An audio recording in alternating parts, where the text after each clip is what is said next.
కర్ణాటక మాజీ ముఖ్యమంత్రి BJP senior నేత బీఎస్ యడియూరప్పపై నాన్ బెయిలబుల్ వారెంట్ జారీ అయింది.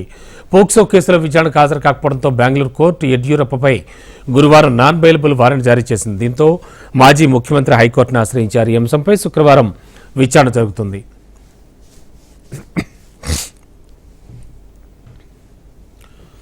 17 ఏళ్ల మైనర్ బాలికను లైంగికంగా వేధించినట్లు యడియూరప్పపై ఆరోపణలొచ్చాయి. దీంతో మార్చిలో కేసు నమోదైంది. ఫిబ్రవరి 2న ఓ సమావేశంలో ఆయన ఈ దుశ్చర్యకు పాల్పడ్డారని బాధితురాలి తల్లి ఫిర్యాదు చేశారు.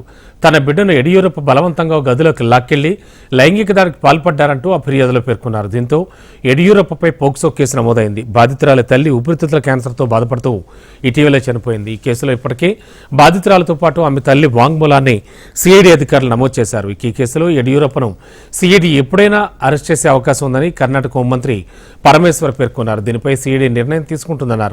ప్రస్తుతం యడియూరప్ప ఢిల్లీలో ఉండడంతో జూన్ 17న సిఐడి ముందు హాజరవుతారని పేర్కొన్నారు.